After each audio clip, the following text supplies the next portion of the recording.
selles mõttes kõiki neid ameteid, mida ma olen pidanud, neid iseloomustab pigem see, et ma ei ole kohtus olnud kunagi pool. Ma ei ole pidanud teise poolega väitlema ja kohut veenma oma seisukohtade õigsusest, teda kallutama selles suunas, mida minu poole positsioon õigeks peab. Ma olen olnud alati pigem asja lahendaja pärast poolte seisukohtade ärakuulamist. Õige muidugi see, et ega vaatamata sellele ühisele joonele, ega kõikides kohtuastmetes on oma eripära. Olgugi, et kõikides kohtuastmetes toimub õiguse mõistmine, on see ikkagi oma sellise spetsiifikaga ja öelda, et see, mida teeb esimese astme kohus, on täpselt sama, mida teeb teine ja mida kolmas aste kohtusüsteemis ei ole õige. Igas selles kohtusüsteemis on mingisugused omad pisut erinevad vaatenurgad asjale ja selles mõttes, ütleme niiviisi, kõik need ametid, mida ma olen pidanud, ei ole üksteist korranud. Et huvitav ongi vaadata, kuidas tagantjärgi eriti, kuidas erinevad kohtuastmed on toiminud. Esimese astme kohtu, ütleme niiviisi, võib-olla kõige suurem vastutus on see, et on selle asja esmakordne lahendaja. Tema on see, kes esimest korda võtab ju selle asja ette, teeb esimese kohtu lahendi, millel siis baseeruvad nüüd teise astme kohtu lahend ja kolmanda astme kohtu lahend. Ja esimese astme kohtuniku tegevuse teeb eriti keerukaks veel see, et tema on meie praeguses süsteemis praktiliselt ainuke, kes tegeleb vahetu õiguse mõistmisega, ehk kes peab pooled ja kõik menetlusosalised kohtulikul arutamisele kokku koondama, menetlust nendega koos juhtima ja jõudma lahendini. Ehk esimese astme kohtuniku töös kõige raskem, see on muidugi paradoksaalne, on see, et kõik need inimesed kokku saada. See on tegelikult kõige keerulisem, eriti olukorras, kus Eestis rahvastikuregister ei tööta ja tihtipeale me ei teagi, kus inimesed on. See võib kõlada kummaliselt, aga niimoodi see on. Et kui sa oled selle istungiks vajaliku seltskonna kokku saanud, siis edasine on juba võrdlemisi tehtav. Nii. Aga loomulikult see suur vastutus olla esmakordne see lahendi tegija selles asjas, aga teiselt poolt see on ka suur vabadus. Sa saad otsustada täpselt nii, nagu sina õigeks pead nende tõendite alusel, mida sina loed usaldusväärseks, nende seisukohtade alusel, mida sa pead relevantseks. Ja ülejäänud kohtuastmete töö baseerub sellele, mida esimese astme kohus on teinud, sest meie praegune süsteem ei näe ette, et mõni asi võiks alata teisest astmest otse, nagu see paljudes riikides on. Ringkonnakohtu töö eripära on jälle see, et sa pead siis kriitiliselt hindama seda. Kas see esimese astme kohtu otsus on õige, ei ole õige.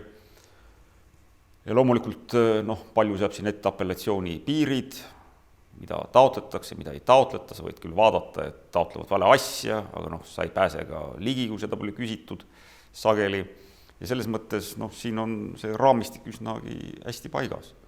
Riigikohtu eripära muidugi see, et kõrgema astme kohtuna, kes kujundab kohtupraktikat, pretsedente, seal on väga suur kaal kollegiaalsel arutamisel.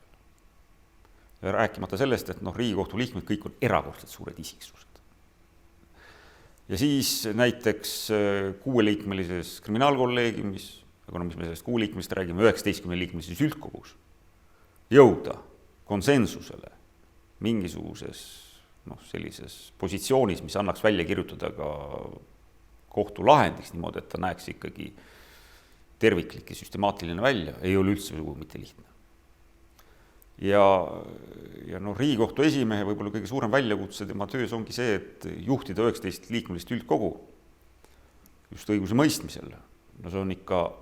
See nõuab iga koosoleku või nõupidamise väga põhjalikku ettevalmistamist, sest sa pead teadma igat nüanssi, sest et mis seal salata, tihtipeale need suured isiksused üldkogus on ka oma seisukoha õigsusest kuni viimse piirini väljas, selles mõttes, et nad ei pruugi alati väga kergelt kaasa tulla enamuse tahtega. See enamuse vähemuse vahetegu, mis igas kõrgemas kohtus paratamatult hääletamise tulemusena tekib, et selle veelahkme pinnalt ikkagi jõuda mingisugusele mõistlikult välja kirjutatavale kohtulahendi projektile, see ei ole üldse mitte kerge ülesanne.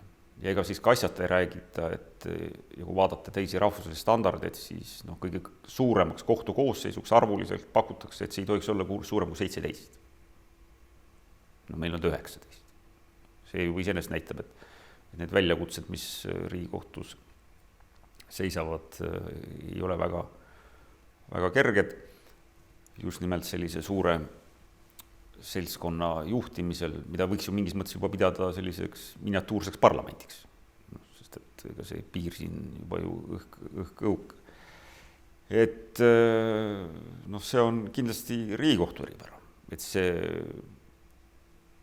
otsus tuleb väga raskete diskussioonide tulemusena. Ja projekt tuleb kokku kirjutada ka teinekord sellises olukorras, kus konsensust ongi väga raske saavutada. Muidugi mingis mõttes see eriarvamuse võimalikkus seda kõike leevendab. See pool, kes jääb vähemus, seda on võimalus kirjutada eriarvamus. Näidata, et ma ennast distantseerin sellest otsusest, ma ei ole sellega absoluutselt nõus ja näidata ära ka need põhjused, miks ma ei ole sellega nõus. Aga vaatamata sellele. Aga kokkuvõttes, nagu ma ütlesin, kõik kohtuastmed on oma eripäraga ja mul on hea meel, et mul on olnud õnn ja rõõm nendes kõikides töötada. Ja kohtujuristi amet, mida ma praegu pean, on nendest kõigist sootuks erinev. Eesti õigussüsteemis, nagu öeldud, kohtujuristi ei ole. Selleks, et seda ametit pidada, tulebki Eestist ära minna.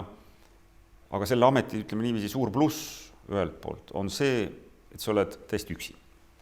Sa saad kirjutada arvamuse sellise, nagu sina ja ainult sina pead õigeks. Sa ei pea arvestama mitte mingisuguste teiste arvamustega, kes sul tavaliselt kollegiaalses kohtukoosseisus ju ka eksisteerivad ja kellega tuleb siis pidada vaidlusi, et ennast põhjendada oma arvamusõigsust esile tuua, seal sa oled täiesti üksi, sa saad kirjutada seda, mida sa pead õigeks. See on suur pluss. Miinus on muidugi see, et kui sa oled üksi, ega siis ei ole kellegagi nõu pidada.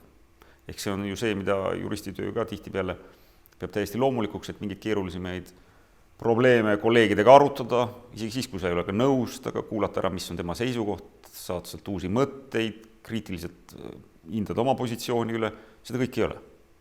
Et see uhke üksindus, suur vabadus teiselt poolt tähendab ka seda, et sa vastutad lõpuni selle arvamuse eest, mis sa oled kirjutanud ja see on ka nimeline. Selles mõttes, et see on ju otseselt seotud, kohtujurist ei ole umbisikuline nagu kohtukoosseis, kus on ju väga palju liikmeid ja otsus omistatakse koosseisule kollegiaalselt.